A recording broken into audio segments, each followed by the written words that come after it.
Hello बच्चों, let's see the question. कह रहा है कि हमारा जो ग्लिसरॉल है बेटा वो बॉईल करता है 290 डिग्री सेल्सियस टेम्परेचर पर with slight decomposition. Impure glycerine can be purified by. तो कह रहा है कि जो इम्प्योर ग्लिसरीन है उसको हम कैसे प्योरीफाई कर सकते हैं। देखिए, अपने को ध्यान क्या रखना है बेटा, जो ग्लिसरीन होता है उसका जो ग्लिसरीन ऐसा कंपाउंड होता है जिसके अंदर 3 हाइड्रोक्सिल ग्रुप होते हैं और जिसका मॉलिक्यूलर फॉर्मूला होता है बेटा मेरा ग्लिसरीन का C3H8O3। ठीक है, तो ये ऐसे कंपाउंड इसके अंदर 3 हाइड्रोक्सिल ग्रुप होते हैं और जो बॉइलिंग पॉइंट होता है बेटा वो दे रखा है हमें 290 डिग्री सेल्सियस। कितना दे रखा है? 290 डिग्री सेल्सियस दे रखा है। तो जो बॉइलिंग पॉइंट होता है बेटा टेम्परेचर ग्लिसरीन का वो ज्यादा हाई है। ठीक है, तो इसको प्योरीफाई करने के लिए हमें ऐसा कुछ करना पड़ेगा कि कंपाउंड प्योरीफाई भी हो जाए और डिकम्पोजिशन भी ना हो। तो इसके लिए सबसे बेस्ट मेथड होता है बेटा मेरा वैक्यूम डिस्टिलेशन मेथड। कौन सा मेथड होता है बेटा? वैक्यूम डिस्टिलेशन मेथड होता है प्योरीफाई करने के लिए ग्लिसरीन।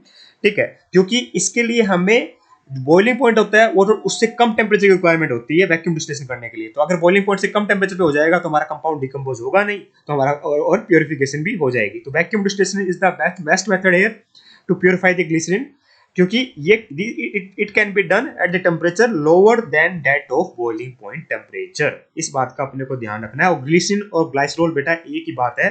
ठीक है, इसको प्योरीफाई किया जा सकता है बाई वैक्यूम डिस्टिलेशन। और अराउंड हम कितना, जैसे 290 में अगर मैं 273 ऐड करूंगा तो ये आता है बेटा मेरा 563 केल्विन टेम्परेचर लगभग ना, है ना? हाँ, ठीक है। पर वैक्यूम डिस्टिलेशन हम आराम से अचीव कर सकते हैं 453 केल्विन टेम्परेचर पर और 12 लगभग 12 एटीएम प्रेशर पर। ठीक है, तो हमें क्या देना नहीं पड़ा, बॉइलिंग पॉइंट तक जाना ही नहीं पड़ा। तो वैक्यूम डिस्टिलेशन ऐसी टेक्निक होती है बेटा which is used for the separation when the boiling point of the compound is very high to distil the compound. ठीक है, तो इसलिए हम क्या करते हैं, ताकि हमारा कंपाउंड इज डिकम्पोज ना हो तो हम वैक्यूम डिस्टिलेशन मेथड यूज करते हैं। तो ऑप्शन नंबर 3 परफेक्टली करेक्ट होगा। बात करें बेटा सिंपल डिस्टिलेशन मेथड की, ये सेपरेट यूज किया जाता है मेथड है जिनमें जिनके बीच में जिनके डिफरेंस बहुत ज्यादा हाई होता है बॉइलिंग पॉइंट का, ऐसे सब्सटेंस को सेपरेट करने काम आता है। स्टीम डिस्टिलेशन के लिए मेथड क्यों यूज करते हैं हम? It is used method to purify the temperature sensitive material को प्योरीफाई करने के काम आता है बेटा स्टीम डिस्टिलेशन।